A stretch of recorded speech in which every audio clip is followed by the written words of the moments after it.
네, 안녕하세요. 올로버드 NFL 김민준, 유재경입니다. 네, 이제 4주차 리뷰를 시작을 하도록 하겠습니다.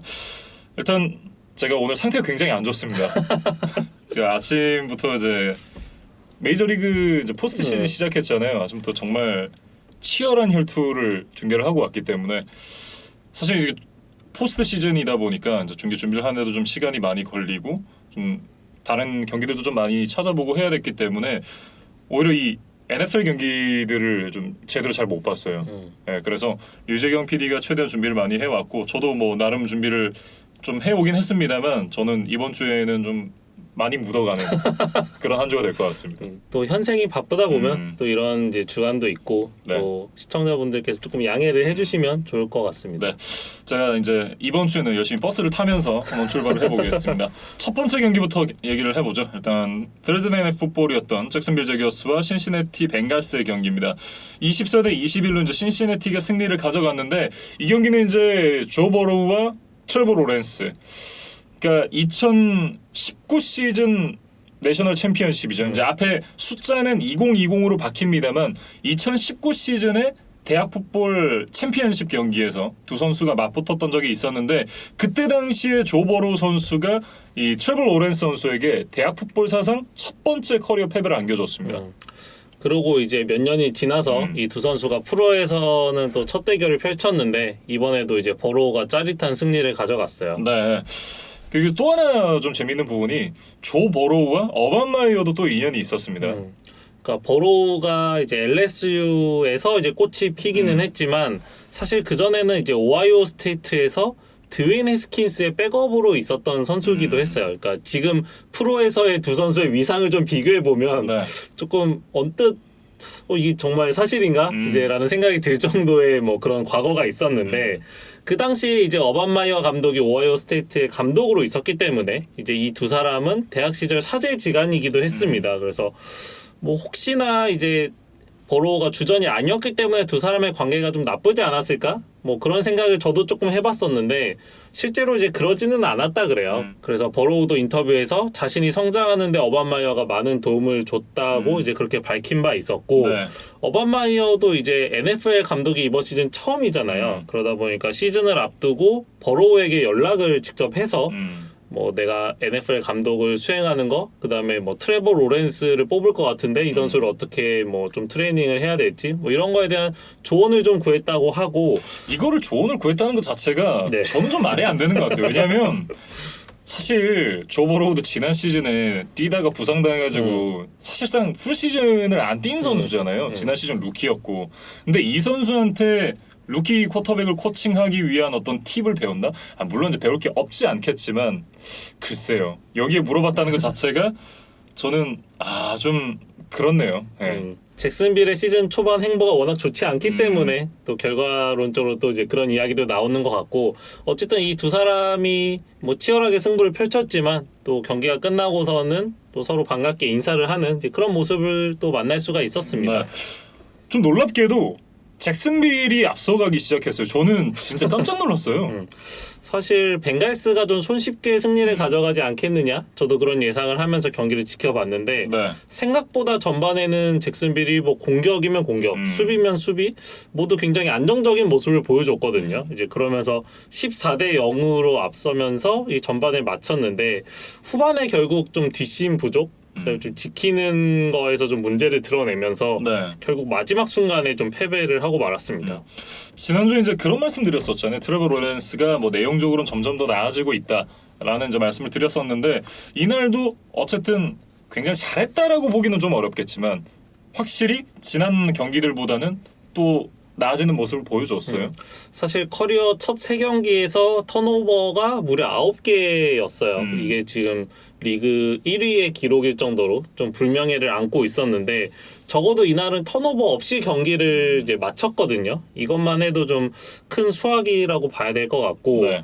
이날 경기 뭐 전체적으로 보면 러닝백 제임스 로빈슨에 대한 비중을 높인 것도 좋았고 사실 저희가 그 드래프트 리뷰 때는 이 로렌스가 직접 들고 달릴 수 있는 선수라고 소개를 드렸는데 막상 그 3경기에서는 그런 모습이 전혀 보이지 않았잖아요. 근데 이날은 특히 이제 서드 앤 숏 상황에서 직접 들고 달려서 퍼스트다운을 갱신하는 장면들이 종종 좀 목격이 됐었거든요. 네. 그래서 이런 거는 좀 바람직한 변화라고 좀 말씀을 드려야겠어요. 네.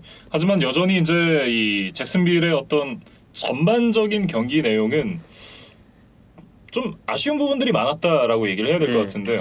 뭐 몇 가지 장면을 좀 꼽아 보자면 역시 전반 막판 엔드존을 1야드 남겨놓은 이제 폴스앤골 상황이었는데 여기서 이제 QB 스닉을 시도를 했거든요. 네. 근데 이제 뭐 시도 자체는 뭐 나쁘지 않았지만 어쨌든 결과적으로 실패를 하면서 이게 결국에 3포지션 차이로 벌리지를 못했어요. 이제 그러면서 후반에 좀 추격의 빌미를 제공하고 말았다는 이제 그런 생각이 들었습니다. 네. 그리고 이제 이번 경기에서 DJ 책 선수가 부상을 당하면서 이제 어쩌면 시즌 아웃이 될지도 모른다라는 얘기가 이제 나오고 있는데 가뜩이나 이제 없는 살림에 가장 큰 가재 도구가 지금 빠지게 생겼습니다. 그러니까 빨간 딱지가 붙었죠. 네. 이제 집에 뭐 TV밖에 없는데 거기에 이제 빨간 딱지가 붙었다. 뭐 이렇게 좀 이야기를 해야 될 것 같은데 이날 그 DJ 차크의 부상 장면을 보면 뭐 다른 선수들과 좀 엉키면서 이제 넘어지는 과정에서 아마 이제 하체 쪽에 좀 부담이 많이 갔던 것으로 보여요. 네. 이제 그러면서 좀 시즌 아웃이 될 가능성이 높다는 이제 현지 기사들이 나오고 있습니다. 참 그러면서 이제 로렌스 선수의 올 시즌이 더욱더 험난해지는 것이 아니냐 뭐 이런 생각이 좀 들고 이번 경기 패배로 이제 잭슨빌이 19연패에 빠지게 됐는데 이 연패도 굉장히 기록적인 연패인데 탈출구가 잘 안 보여요. 그러니까 지난 시즌 1주차에 콜츠를 상대로 승리한 이후에 전패를 기록했고 지금 이번 시즌 4경기를 또 모두 졌기 때문에 지금 19연패까지 됐고 네.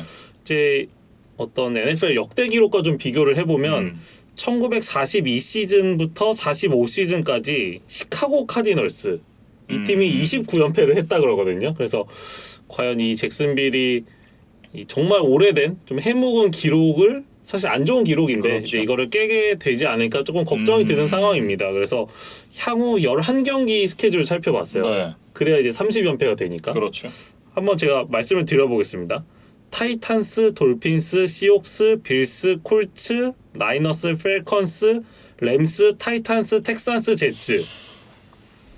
뭐 조금 가능성이 보이는 팀이 있나요? 저는 글쎄요.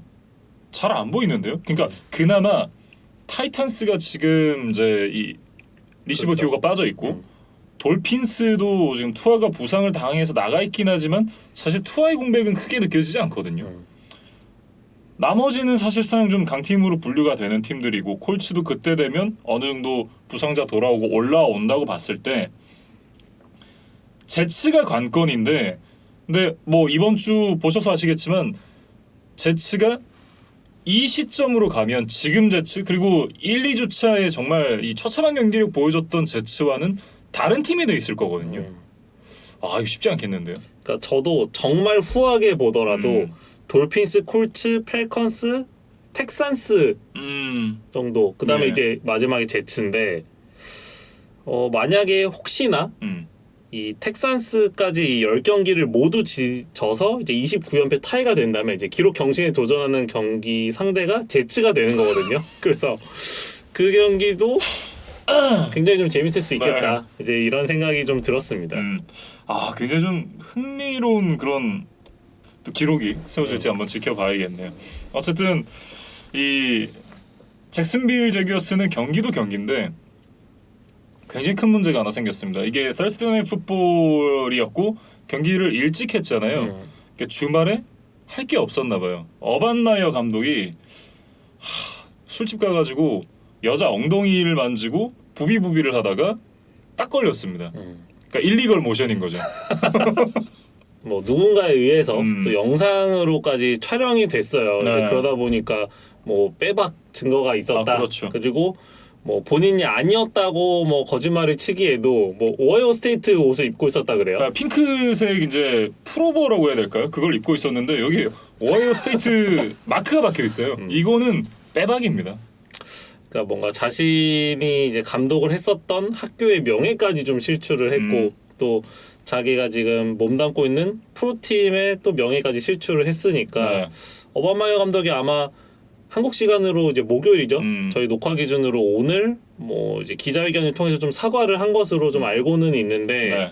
지금 잭슨빌이 뭐 성적도 안 좋고 뭐 팀 뭐 분위기, 그다음에 뭐 팀 장악에 대한 뭐 그런 이슈도 계속해서 나오고 있는 상황에서 어떤 개인적인 일탈까지 했기 때문에 네. 조금 더 좀 자신의 입지가 좀 위축되지 않을까 뭐 그런 생각이 듭니다. 제가 봤을 때는 언제 잘리는가를 두고 내기를 하는 게 좀 더 빠르지 않을까. 일단 사실 저는 그것도 놀랐어요. 이런 문제들이 생기고 사실 이 개인적인 문제도 문제지만 이게 선수단 사이의 어떤 신뢰를 전혀 얻지 못하고 있다라는 얘기들이 나오고 있거든요. 근데 그런 부분을 봤을 때 지금 시즌 초반에 성적도 좋지 않았고 팀 선수들의 신뢰도 쌓지 못하고 있고 사고도 쳤고 뭐 이런 여러 가지들이 복합적으로 작용을 해서 빠른 시기에 감독 교체가 있을 수도 있지 않을까라는 생각을 했었는데 일단 사이드칸 구단주가 네가 잘못했고 네가 신뢰를 얻기 위해선 똑바로 해야 돼라는 어떤 성명서를 내면서 한 번의 기회를 더 주는 그런 움직임으로 가고 있거든요 지금. 그러니까 아직 4경기밖에 치르지 않았기 때문에 음. 조금 뭐 구단주 입장에서 결정을 번복하고 이제 뭐 해고를 하기가 조금 부담스러웠을 수는 있겠죠. 그럴 수는 있죠. 근데 네. 이게 어반마이어가 사실 시작이 반이고 뭐첫 단추가 중요하다는 이야기를 저희가 많이 드리는데 네. 사실 4연패를 할 수는 있습니다. 뭐 그거는 팀 로스터가 갖춰지지 않았고 뭐 로렌스도 적응을 하는 과정이고 뭐 그런 것까지는 이해할 수 있는데 어떤 팀의 리더십 문제 또 이렇게 팀이 좋지 않은 상황에서 뭐 누구보다 좀 열심히 스터디를 하고 좀 다음 경기 승리를 위해서 노력을 해야 될 감독이 뭐 이런 좀 주말 여가 시간에 좋지 않은 또 모습이 이제 촬영이 됐다는 거는 네. 분명히 좀 안타까운 일입니다. 더욱더 안타까운 건 그 시간에 이제 그 아내가 집에서 손주를 보고 있었다 그래요. 그러니까 본인이 다른 여자 엉덩이 만지고 있을 시간에 와이프는 손주를 보고 있었다. 참 많이 아쉽죠. 네. 뭐 어쨌든 잭슨빌 제기어스에 대한 얘기는 여기까지 하고요. 그리고 이제 이 벵갈스 얘기로 넘어가서 유재경 PD 굉장히 재밌는 얘기를 준비를 해왔습니다. 들어보시죠. 이제 야구를 좋아하시는 특히 이제 KBO 리그를 좋아하시는 팬분들은 한 번쯤 좀 들어보셨을 만한 이제 명언인데 그 SBS의 안경현 해설위원이라는 분이 계시잖아요. 근데 그분이 했던 이야기 중에 하나가 야오이 마이라는 게 있습니다. 네. 그러니까 풀어서 말씀을 드리면 야구는 오래 이기고 있을 필요가 없다. 마지막에만 이기면 된다. 이제 이런 발언이 조금 이제 야구 팬들에게서 좀 화제가 되고 일종의 이제 어록으로 좀 뭐 박제가 돼 있는 것 중에 하나인데 이날 벵갈스는 뭐 조금 패러디를 해보자면 이제 풋 오이 마이를 좀 잘 실천했던 것 같아요. 네. 그래서 이날 벵갈스가 리드를 한 번도 잡고 있지 못하다가 그 경기 종료 직전 그 마지막 끝내기 필드골로 처음 리드를 잡았거든요. 그러고 이제 경기가 바로 끝났습니다. 네. 그래서 정말 마지막 순간에만 이기면 된다는 것을 잘 보여줬던 벵갈스였어요. 네. 결국 이제 이 조보로 선수가 뭐 팀을 잘 이끌었다라고 얘기를 해야 될 것 같고 지난 시즌에 버로우 선수가 부상 당하기 전까지도 굉장히 좋은 모습을 쭉 보여줬었잖아요. 근데 그게 그때 당시에도 대단하다라는 생각을 많이 했었는데 올 시즌 루키 쿼터백들의 퍼포먼스를 생각을 해보면 지난 시즌에 버로우 그리고 허버트가 정말 얼마나 대단한 활약을 보여줬는지를 다시 한번 새삼 생각을 해보게 돼요.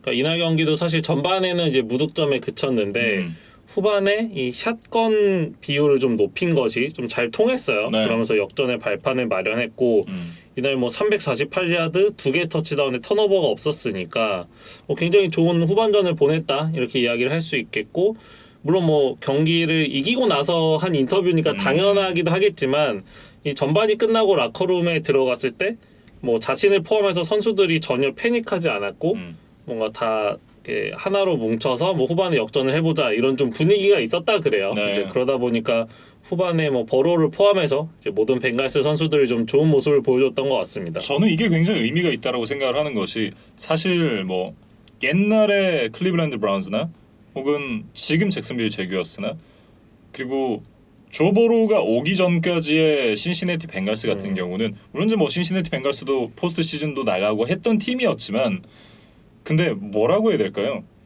그러니까 선수들이 이기고자 하는 어떤 열망이나 욕망 이런 게 별로 크게 느껴지지 않는 팀이었거든요. 근데 그런 팀이 지금 뭐 조보로가 말씀해주신 대로 경기 끝나고 나서 한 인터뷰긴 하지만 선수들이 패닉하지 않았고 우리가 이길 수 있다라는 어떤 믿음이 있었다라고 이제 얘기를 했던 부분은 저는 신시내티 벵갈스의 어떤 이 체질 개선이 되고 있는 것이 아닌가.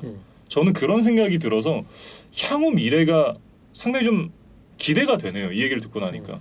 그러니까 이러한 이제 말씀해주신 체질 개선은 결국 승리를 통해서 이루어지는 것 같아요. 그렇죠. 그러니까 우리가 이길 수 있네, 우리가 할 수 있네라는 것을 이제 눈으로 목격했을 때는 이렇게 좀 자신감을 갖고 패배 의식에서 벗어나고 이제 이기는 것이 얼마나 행복하고 즐거운 것인지에 대해서 모두 경험을 하니까 이제 그렇죠. 그거를 더 하기 위해서 더 노력을 하고 이제 이런 좀 선순환 구조가 좀 이루어지고 있는 것 같아요. 네. 그래서 이날 뭐 티 히긴스가 이제 부상으로 빠졌는데 뭐 타일러 보이드나 자말 체이스가 뭐 좋은 모습을 보여줬고 근데 이제 이날 가장 좀 눈에 띄는 활약을 했던 선수는 이 타이트엔드 CJ 우조마예요. 이 선수가 95야드에 2개 터치다운을 해줬습니다. 그래서 사실 지난 시즌 이제 초반에 시즌아웃 부상을 당하면서 조금 뭐 버로우와 호흡을 맞출 기회를 얻지를 못했고 네. 사실 이 선수가 이제 커리어 500야드 리시빙 시즌도 없는 선수인데 벌써 이렇게 시즌 초반에 좋은 모습을 보여준다면 이제 벵갈스에게는 분명히 플러스 알파가 될 것 같아요. 네.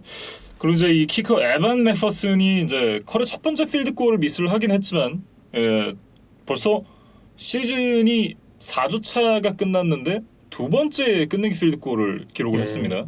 저희가 뭐 이 선수 뭐 프리시즌부터 아주 유망한 모습을 보여줬고 유일하게 드래프트가 된 키커라고 소개를 드렸었는데 네.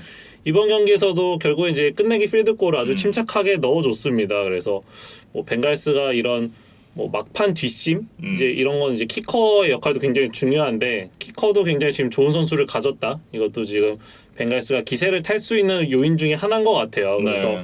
벵갈스가 지금 다음 주에 그린베이를 만나는데 사실 그린베이와 신시내티의 어떤 이름값만 놓고 보면 뭐 그린베이가 너무 쉽게 이기지 않겠느냐고 생각을 하시겠지만 지금 벵갈스의 기세가 정말 좋거든요. 네. 그래서 한번 잘하면 또 뭐 재미있는 업셋 또 재미있는 이변을 한번 만들어낼 수도 있겠다. 그런 기대감을 가지게 하는 벵갈스입니다. 네, 이렇게 이제 잭슨빌 제기어스와 신시내티 벵갈스의 경기부터 출발을 해봤습니다. 다음 살펴볼 경기는 애리조나 카디널스와 LA 램스의 경기가 되겠습니다. 이 경기 37대 20. 애리조나 카디널스가 승리를 가져갔어요. 와, 저는 깜짝 놀랐습니다. 이 경기 진짜 일단 지구 라이벌 맞대결이었다라는 것에 굉장히 의미가 있는 경기고 그리고 사실상 지난주에 램스가 벅스를 꺾으면서 와, 램스가 지금 NFL 현 시점 거의 최강의 팀이 아니겠느냐. 적어도 NFC의 컨텐더 팀이 아니겠느냐라는 생각을 많이 했을 텐데 근데 이 팀을 카디널스가 이겼다? 그러면서 지금 카일러 머리 MVP설이 강하게 대두되고 있습니다. 그러니까 지금 말씀해주신 의미도 있고 이제 몇 가지 더 제가 추가를 해보면 이날 이제 원정 경기에서 또 승리를 했고 네. 그 다음에 최근 4년간 8번의 맞대결에서 8전 전패, 평균 20점 차로 카디널스가 램스만 만나면 정말 작아졌었거든요. 네. 근데 언제 그랬냐는 듯 정말 완승을 거뒀기 때문에 그리고 지금 4주차가 끝난 시점에서 NFL 32개 팀 중에 유일하게 4전 전승팀이 애리조나예요. 그러니까 시즌 출발했을 때 4주차가 끝났을 때 전승팀이 딱 한 팀 남는다. 어떤 팀일까요? 라고 물어봤으면 글쎄요. 저는 카디널스 이름 거의 안 나왔을 것 같은데요. 뭐 캔자시티나 뭐 빌스, 템파베이, 내지는 벅스 뭐 이 네, 정도였을 뭐 램스. 텐데 애리조나가 유일의 무패 팀으로 남았다는 건 유일의 전승 팀으로 남았다는 건 와, 이거는 좀 충격적이면서도 저에게는 또 기분이 좋은 그런 소식이네요. 또 카일러 머리가 이제 몸담고 있는 팀이기 때문에 네. 저희에게도 정말 기쁜 소식이고 뭐 사실 이날 경기를 좀 살펴보면 1쿼터 중반부터 2번의 턴오버를 유도를 했어요. 네. 그 사이에 애리조나는 3번의 연속 터치다운 드라이브들을 만들어내면서 점수차를 벌렸고 이제 3쿼터 후반에 제임스 코너의 쐐기 터치다운이 나오면서 이미 3포지션으로 벌어졌거든요. 그러면서 4쿼터에 뭐 램스가 추격을 해보기는 했지만 사실상 가비지 타임으로 흘러갔던 경기라고 봐도 무방할 정도로 네. 뭐 애리조나가 뭐 완벽한 승리를 거뒀습니다.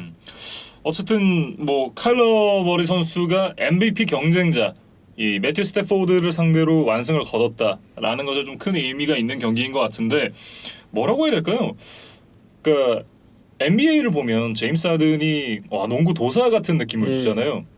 카일러 머리가 올 시즌에 보여주는 모습은 풋볼 도사 같은 느낌입니다. 그러니까 사실 램스는 뭐 에런 도날드도 있고 뭐 제일런 램지도 있고 정말 뭐 리그에 손꼽히는 수비를 가진 팀이잖아요. 네. 근데 이런 팀을 상대로 뭐 전혀 주눅들지 않는 모습이고 어떻게 보면 좀 머리 꼭대기에 서서 좀 가지고 노는 느낌까지 저는 좀 받았거든요. 이제 그 정도로 머리가 확실히 좀 한 단계 올라섰다. 이제는 엘리트 쿼터백이라고 불러도 좀 손색이 없을 것 같다는 생각이 드는 이제 그런 네. 경기였습니다. 그래서 이날도 보면 뭐 패싱과 러싱을 아주 뭐 밸런스 있게 사용을 했고 램스 수비를 딱 한 끗 차이로 계속 이제 뿌리치고 도망가고 피해내고 던지고 뭐 이제 이런 모습들이 계속 보였어요. 그리고 이제 결정적인 좀 서든 롱 상황에 몰렸을 때는 또 자기의 발로 또 스크램블링을 통해서 퍼스트다운을 만들어내는 모습들까지 정말 인상적이었습니다. 네.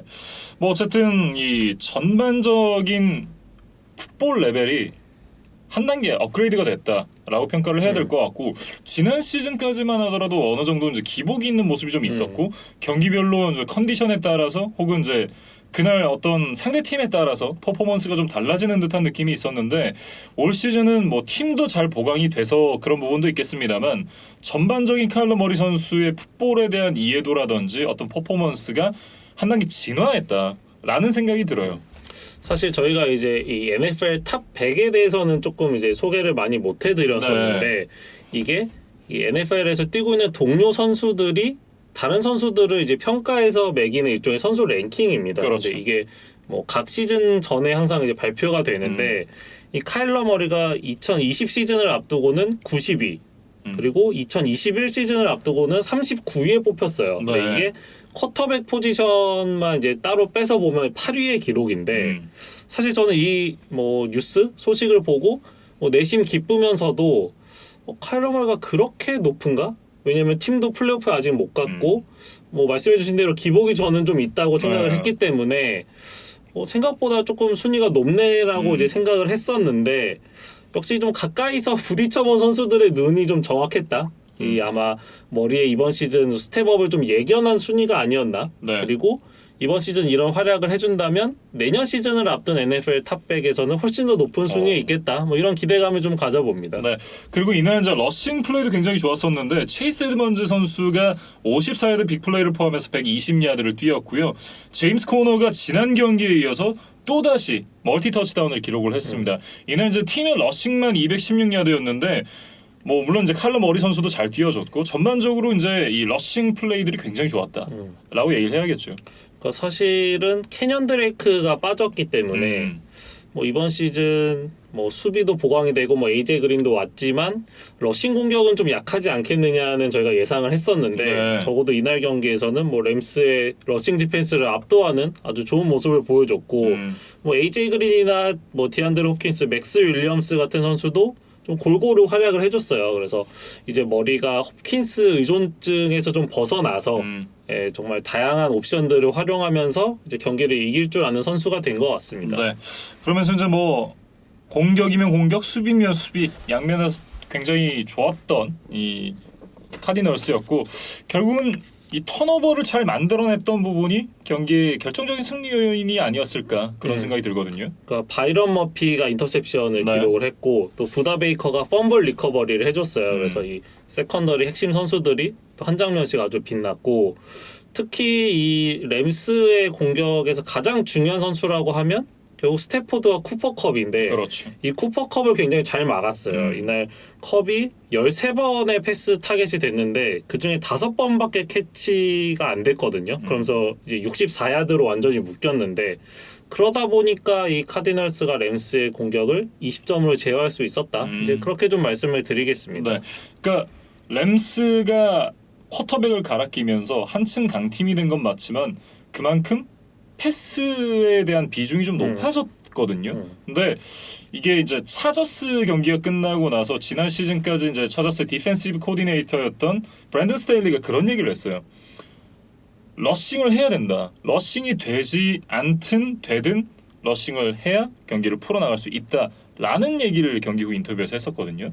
그러니까 그 얘기를 한번 인터뷰를 찾아보시면 굉장히 좋을 것 같은데 이게 안 풀린다고 해서 패스에만 너무 의존을 하게 되면 상대 팀의 수비가 이 상대의 어떤 패스 공격을 막기 훨씬 쉬워진다라는 이제 골조의 얘기를 했는데 저는 그 내용이 이번 경기에서 좀 잘 드러났던 것이 아닌가 그런 생각도 좀 해봤어요. 그래서 램스는 이제 지난주에 디펜딩 챔피언을 꺾었던 기세를 좀 이어가지 못하면서 결국 첫 패배를 당했고 션 맥베이 감독 입장에서는 또 자신이 램스에 부임한 이후에 카디널스에게 또 첫 패배를 당했다. 이제 그런 의미가 있는 경기이기도 했습니다. 네. 뭐 어쨌든 램스 입장에서는 좀 반전의 분위기를 만들어야 되는데 다음 주에 이제 이 Thursday Night Football 경기를 해야 됩니다. 체력적인 부담도 있죠. 그리고 그 상대가 또 까다로운 지구 라이벌 시옥스. 그리고 시옥스가 또 이번 주에 조금 살아난 모습을 보여줬기 때문에 여러모로 좀 이제 짧은 휴식 후에 좀 부담스러운 경기를 펼치게 될 램스입니다. 네, 이렇게 이제 애리조나 카디널스와 LA 램스의 경기 얘기해봤고요. 다음은 이제 방금 말씀드렸던 시애틀 시혹스와 샌프란시스코 49어스의 경기입니다. 28대 21 시애틀이 승리를 가져갔는데 일단 이제 시애틀이 승리를 가져가면서 지난주에 어떤 그 부진에서 반등을 하는데 성공을 했습니다. 저희가 지난 시즌인가요? 한번 또 말씀을 드렸던 적이 있었는데 러셀 윌슨이 이 긴 커리어에서 3연패를 당해본 적이 없다고 저희가 한번 말씀을 드렸었어요. 근데 앞서 2주차, 3주차 모두 졌기 때문에 사실 3연패 또 위기에 한번 빠졌었거든요. 근데 정말 이 위기에 강한 남자 러셀 윌슨이 다시 한번 또 승리를 거두면서 이제 3연패를 또 막아냈고 네. 또 개인 커리어에서는 이제 데뷔 10시즌 만에 100승을 거뒀습니다. 그래서 이거는 톰 브레디보다도 빠른 페이스고 페이튼 매닝에 이어서 역대 두 번째 이제 기록이라고 해요. 그렇군요. 뭐 어쨌든 경기 내용은 좀 어땠나요? 사실 그 전반에는 시애틀이 좀 좋지를 않았어요. 첫 5번의 드라이브를 모두 3&아웃으로 끝내면서 네. 팀 전체 전진 야드가 지금 마이너스 12야드였거든요. 그러니까 이제 시애틀이 첫 번째 득점이 아니라 첫 번째 퍼스트 다운을 만들어낸 것이 경기 시작 후 25분이 지나서였습니다. 그리고 전반 끝날 때 퍼스트 다운을 처음 따냈다는 얘기인데요. 그러니까 그 정도로 정말 이제 공격이 풀리지 않았는데 그럼에도 불구하고 이제 시애틀이 이길 수 있었던 거는 이제 수비가 상대의 발목을 잘 잡아놓고 있었던 거였죠. 그러니까 보통 이렇게 계속 3&아웃으로 이제 공격권을 넘겨주면 상대에게 뭐 유리한 필드 포지션도 내줄 수 있고 이제 좀 많은 점수를 허용할 가능성이 있는데 네. 이날 전반에 나이너스 공격을 7점으로 묶어냈어요. 이제 그러면서 러셀 윌슨과 시애틀의 공격이 이제 후반에 좀 본 궤도에 오를 수 있는 시간을 좀 벌어준 것이 이제 시애틀의 좀 승리 요인이었다고 좀 말씀을 드려야겠습니다. 네. 뭐 어쨌든 이제 수비가 모멘텀을 만들어줬고 그 모멘텀을 바탕으로 시애틀이 역전에 성공했다라는 얘기를 좀 들리거든요. 그래서 이제 러셀 윌슨이 2개의 터치다운을 만들면서 이제 처음으로 역전을 했고 그 시점부터 이제 사실 무섭게 몰아쳤어요. 네. 나이너스가 킥오프 리터너의 실수로 뭐 레드존에서 이제 공격권을 내주니까 또 터치다운을 했고 뭐 그 다음에 이제 러셀 윌슨이 상대 수비에게 좀 압박을 받는 상황이었는데 사실상 거의 쓰러지면서 패스를 한 것이 이제 프레디 스웨인에게 또 연결이 잘 됐거든요. 네. 그러면서 투 포지션으로 리드를 벌리면서 이제 시애틀이 뭐 짜릿한 역전승을 거뒀는데 이 플레이 혹시 못 보셨으면 한번 나중에 꼭 보셨으면 이제 좋겠는 게 윌슨이 경기 후 인터뷰에서 이렇게 얘기했어요. 내 커리어에서 이건 탑 10 플레이 중에 하나다. 네, 그 정도로 좀 스스로에게도 좀 만족을 했던 아주 멋진 플레이였습니다. 네, 이따 집에 가서 이제 좀 영상들을 돌려볼 예정인데 꼭 봐야겠네요. 어쨌든 이제 승리를 가져간 시애틀 시옥스였고 지난주에 이제 제가 거의 뭐 맹비난에 가까운 일침을 놨던 트레이 플라우스 선수가 결국 이날 이제 주전으로 못 나왔어요. 그러니까 경기에 출전하기는 했는데 이제 기록을 살펴보니까 스페셜 팀 스냅에만 참여를 했고 수비에서는 단 한 스냅도 참여를 하지 못했습니다. 예. 그러니까 사실상 이제 백업 멤버로 좀 밀렸다고 봐야겠죠. 그래서 뭐 이게 그냥 객관적인 평가로 좀 밀린 것인지 네. 뭐 어떤 비난에 대한 좀 괘씸죄가 적용된 것인지는 모르겠지만 둘 다 아닐까요? 일단 실력이 좀 부족하다라고는 지난주에 말씀을 드렸었고 시드니 존스보다 나을 게 없다고도 제가 지난주에 말씀을 드렸던 기억이 나는데 어쨌든 시드니 존스 선수가 이날 나와서 또 패스 골절도 기록을 하면서 좋은 모습 보여줬었다고 하잖아요. 그러니까 적어도 트레이 플라우스보다는 좋은 모습을 보였다는 거는 확실한 것 같아요. 그래서 아마도 뭐 5주차도 시드니 존스가 주전으로 나오지 않을까 뭐 그런 생각이 좀 드는 상황입니다. 네, 뭐 어쨌든 이렇게 입을 한번 잘못 털면 좋지 않은 일이 생긴다라는 걸 또 한번 확인을 할 수가 있었고 나이너스는 이날 이제 가로폴로 선수가 부상을 당했습니다. 그러니까 종아리 부상을 당하면서 이제 후반에는 트레이 랜스로 교체가 됐어요. 예. 네, 그러면서 좀 뭐 어수선했죠. 이제 그러면서 경기를 내줄 수밖에 없었고 뭐 불행 중 다행인 것은 뭐 가로폴로의 이제 검사를 해봤는데 뭐 아주 심각한 부상은 아니라고 해요. 예. 그래서 뭐 빠르면 다음 경기도 나설 수도 있다. 뭐 이런 기사들이 나오고 있는데 뭐 랜스와 가로폴로 중에 뭐 어떤 선수를 써야 되느냐 뭐 팬들의 의견은 좀 갈릴 수 있지만 뭐 제 개인적인 생각으로는 적어도 이제 현재 시점에서는 가로폴로가 더 안정적인 선수처럼 보이거든요. 네. 그래서 나이너스가 이번 시즌에도 분명히 성적을 내야 되는 시즌이기 때문에 가로폴로의 좀 빠른 복귀가 필요해 보입니다. 네.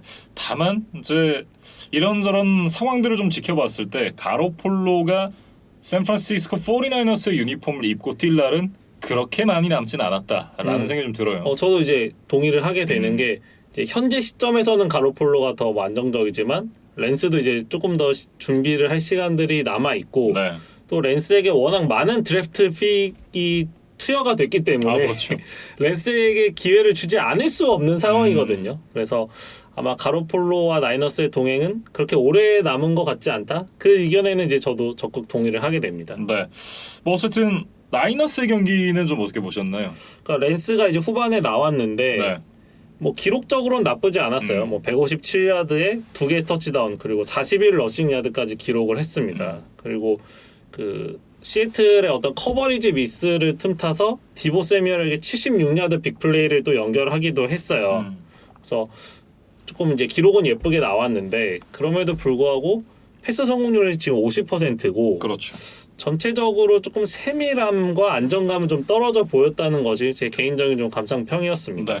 어쨌든 더욱더 선장할 여지가 많이 남아 있다라고 좀 생각이 들고 전반적으로는 나이너스가 현 시점에서 부상자가 굉장히 많잖아요. 그런데 이제 쿼터백까지 부상을 당했고 결국 이제 좋은 경기 내용을 만들어내기가 어려운 환경이었던 게 아닌가.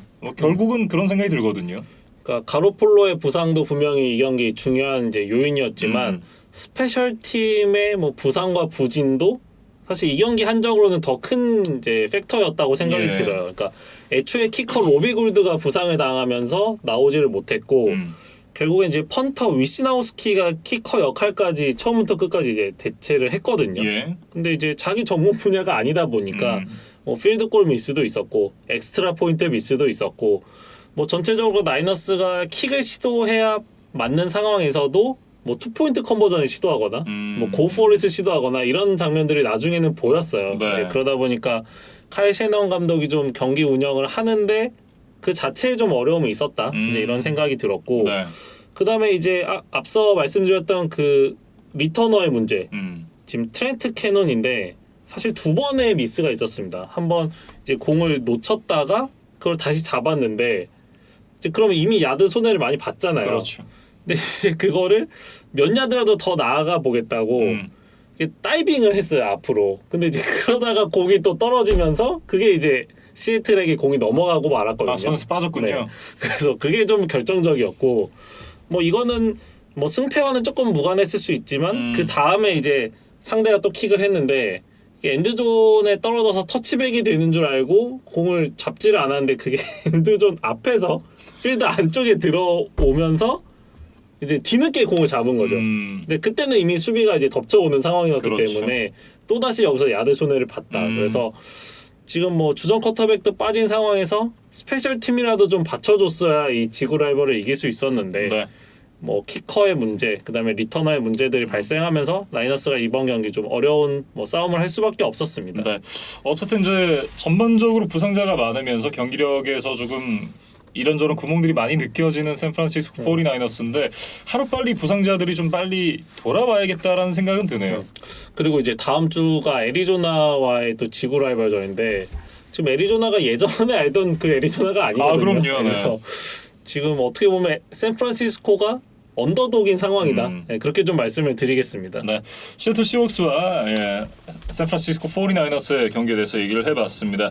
그리고 이제 테네시 타이탄스와 뉴욕 제츠의 경기에 대해서 얘기를 이어가 보도록 하겠는데요. 와, 이게 무슨 일인가요? 27대 24 뉴욕 제츠가 연장 승부 끝에 승리를 가져갔습니다.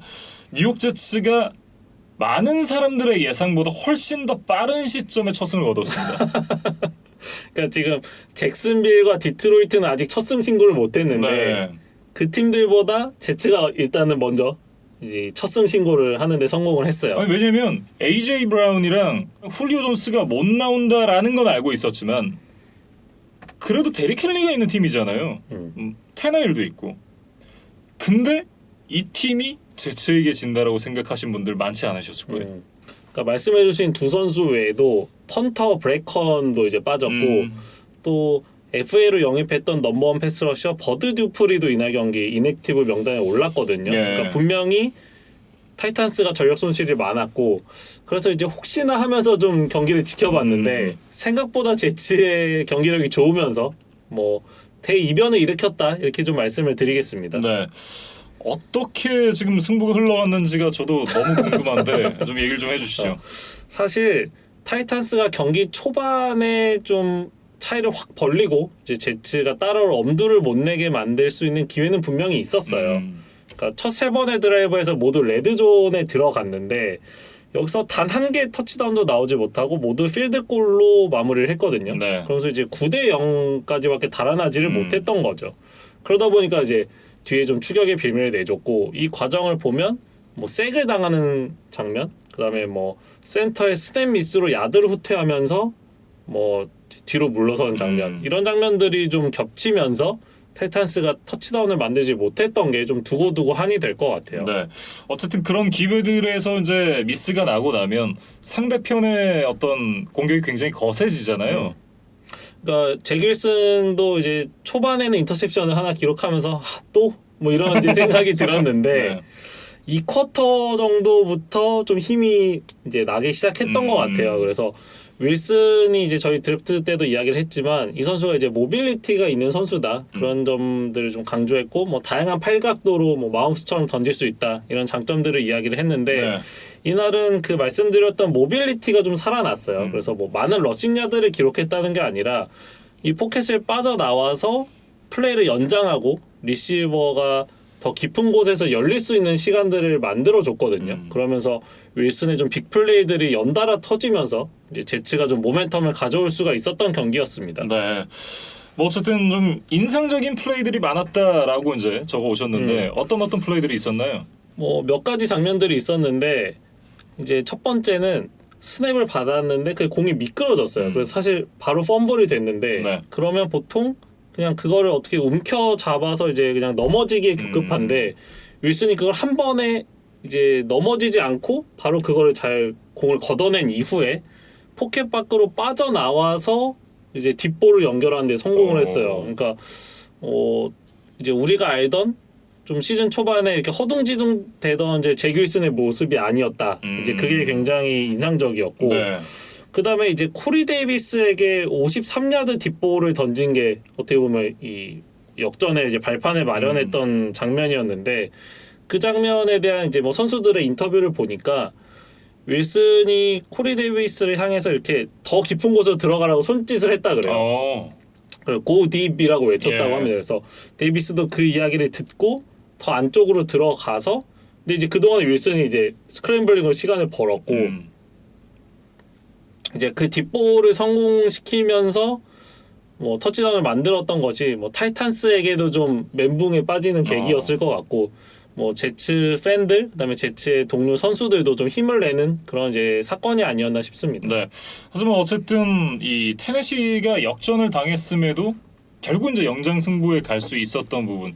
이 부분은 이제 상대가 제츠라고는 하지만 이 팀이 또 강팀이라는 걸 보여주는 하나의 단편적인 그런 어떤 모습이 되지 않을까 싶은데요. 그러니까 테너힐도 뭐 순순히 물러나지는 않았다.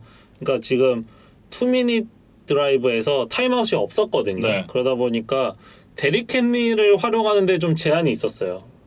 추격하는 입장에서 러싱을 하기는 어렵죠. 네. 그리고 러싱을 했다가 만약에 필드 안쪽에서 이제 태클을 당하게 되면 시간이 계속 흘러가기 때문에 그렇죠. 그래서 사실상 데릭 헨리를 배제하고 이제 패싱 공격 위주로 풀어갔는데 이거를 터치다운으로 만들었다. 이거는 이제 분명히 좀 칭찬을 해야 될 부분입니다. 네. 뭐 어쨌든 그럼에도 불구하고 연장전 승부에서 제치가 승리를 가져갔는데요. 결국 이런 승부에서 이제 키커가 승부를 가리게 마련이잖아요.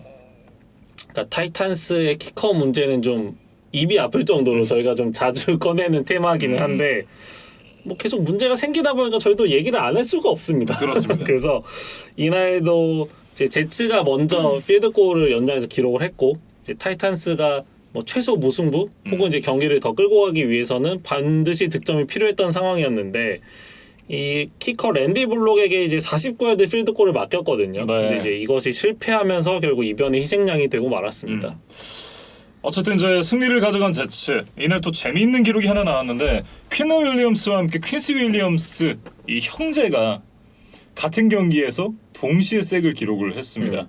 그러니까 1982 시즌부터 색을 뭐 공식 기록화했다. 저희가 이거는 몇 번 말씀을 드렸는데 그 이후에 친형제가 같은 팀 소속으로 같은 경기에서 색을 같이 기록한 거는 이번 경기가 최초였다 그래요. 그래서 또 재미있는 기록을 만들어냈고 네. 이 형제뿐만 아니라 제츠 팀 전체적으로도 7개의 색과 14번의 쿼터백 히트를 기록을 했거든요. 그래서 제츠가 수비적으로도 이제 굉장히 인상적인 경기를 펼쳤습니다. 네. 그러니까 수비에서 이런 모습이 개선됐다. 역시나 로버트 살라 감독이 이제 드디어 수비에 좀 영향을 끼치는 게 아닌가. 사실 이제 이 한 팀의 감독으로 새롭게 부임을 하게 되면 팀을 자신이 원하는 방향대로 딱 만들기가 쉽지 않잖아요. 이 부분은 분명히 시간이 걸리는 부분이고 특히나 공격과는 다르게 수비는 이 수비가 조직으로 움직이잖아요. 사실 공격은 어떤 이 공을 던지는 쿼터백 그리고 공을 받는 리시버 이 두 명의 호흡만 맞으면 되는 거거든요. 아니면 러닝백 물론 이제 오라인이 길을 터주고 이렇게 해야 되는 부분을 제외를 하고 나서 러닝백은 자신의 어떤 그 기량과 역량으로 러싱 레인을 잘 만들어서 달리면 되는 부분이고 공격에서는 그만큼 어떤 팀적으로 움직일 수 있는 요소들이 수비보단 적은데 수비는 완전히 다르거든요. 그러니까 유기적으로 하나의 팀으로 움직여야 되는데 그런 측면에서 봤을 때는 감독이나 어떤 이제 코칭 스텝이 바뀌었다고 했을 때 한 번에 이렇게 팀의 모습이 바뀌진 않거든요. 그러니까 그런 부분이 탈바꿈하는데 분명히 시간이 필요하고 이 로버트 살라가 감독으로 부임한 이후에 이 사람이 또 이제 나이너스의 수비 맛집을 이끌었던 분이니까 그런 부분들을 이제 제츠에 어느 정도 성공적으로 이식을 하고 있는 것이 아닌가 뭐 이런 생각이 좀 드네요. 그러니까 물론 뭐 선수단 구성은 다르지만 나이너스에서도 이 강력한 D라인을 바탕으로 이제 수비를 완성시켰던 게 이 로버트 살라잖아요. 근데 이날도 어쨌든 색과 쿼터백 히트 이렇게 많이 기록했다. 그러니까 로버트 살라가 좀 잘할 수 있는 부분에서 좀 제츠를 잘 만들어낸 것이 아닌가 그런 생각이 들고 이 살라 감독과 잭 윌슨 모두 이제 커리어 첫 승을 거뒀습니다. 그래서 이 부분은 분명히 좀 축하를 건네고 싶습니다. 네. 그리고 이제 다음 주는 런던으로 갑니다. 그 구영애 선수가 있는 애틀랜타와 인터내셔널 경기를 치를 예정이에요. 그래서 뭐 코로나 시대 때문에 뭐 지난 시즌 뭐 인터내셔널 경기가 이제 취소되는 이제 일이 있었는데 어쨌든 이제 모든 뭐 코칭 스태프나 선수단 이제 모두 코로나 문제 없이 좀 건강하게 잘 다녀왔으면 좋겠어요. 네. 그리고 이제 이 경기가 쿠팡으로 중계가 된다 그래요. 네, 제가 그 쿠팡 플레이에서 지금 중계를 하고 있는 김기웅 캐스터, 이제 김기웅 선배랑 잠깐 통화를 했었는데 그 경기가 이제 쿠팡을 통해서 중계가 될 거라고 하더라고요. 저 듣고 너무 좋은 소식이다라고 이제 생각을 했었는데 사실 이제 그 경기에서 뭐 나중에 이렇게 펠컨스 때 얘기를 들으려고는 했지만 아쉽게도 손흥민 선수와 또 만날 일은 없다라고 해요. 네, 손흥민 선수가 이제 인터내셔널 기간에 또 차출이 돼가지고 두 선수가 만나는 일은 좀 쉽지 않을 것 같다라는 얘기가 있더라고요. 그러니까 구영애 선수가 마침 이제 영국으로 가는데 손흥민 선수는 이제 한국과 이란에서 이제 뭐 국가대표팀의 월드컵 진출을 위해 또 이제 최선을 다해야 되기 때문에 이번에는 좀 두 사람의 좀 만남이 어려워질 것 같습니다. 네. 어쨌든 이제 제츠가 다음 주에 런던으로 가게 되고 그리고 이제 테네시 같은 경우에는 데릭 헨리 선수는 잘했는데 결국은 이 AJ 브라운과 이 훌리오 존스가 없던 부분이 좀 크게 작용을 했다. 이렇게 좀 봐야 되겠죠. 그러니까 데릭 헨리는 157야드나 러싱을 해줬고 뭐 터치다운도 하나 있었습니다. 그래서 뭐 고군분투를 했다고 해야겠죠. 근데 이제 결국에는 팀 동료들이 좀 받쳐주질 못하면서 이제 팀이 패배를 했고 테네시의 전체적인 상황을 보면 저희가 시즌 초에도 뭐 수비는 어차피 기대를 안 한다. 그리고 이제 공격으로 일을 낼 준비를 하고 있다 이렇게 말씀을 드렸는데 뭐 생각보다 지금 공격 파괴력이 잘 안 되고 네. 수비는 생각대로 지금 안 되고 있기 때문에 테네시가 지금 기대보다는 좀 부진한 성적이에요. 그래서 뭐 수비 쪽도 뭐 버듀드풀이 뭐 이날 경기 나오지도 못했고 네. 또 많은 돈을 줬지만 지금 딱히 효과가 안 나오고 있고 1라운드에 이제 부상이 있지만 뭐 잠재력이 높고 실링이 높은 켈러 팔리를 이제 코너백 이 선수를 좀 과감하게 선택을 했는데 네. 이 선수도 지금 아직 제대로 경기에서 뛰지를 못하고 있거든요. 그러니까 1주차 때만 뭐 잠깐 나오고 지금 계속 못 나오고 있다고 하는데 뭐 그러다 보니까 그리고 이제 거기다가 뭐 테일러 로안도 좀 부진하고 네. 오라인도 좀 무너져 있고 이러다 보니까 지금 테네시가 강팀이 맞나? 현재 시점에서 좀 그런 생각이 드는 상황이에요. 그래서 지금 재치에게도 적고 사실 다음 주가 지금 잭슨빌과의 경기이기 때문에 원래는 이제 손쉽게 승리를 그렇죠. 거둬야 되는 상황인데 이날 같은 경기력을 보여준다면 또 장담할 수는 없다. 네, 그런 말씀을 좀 드리겠습니다. 네. 제츠에 이어서 잭슨빌에게도 첫 승을 헌납하게 될지 한번 지켜봐야 될 것 같습니다. 네, 이렇게 테니스 타이탄스와 뉴욕 제츠의 경기에 대해서 얘기를 해봤고요.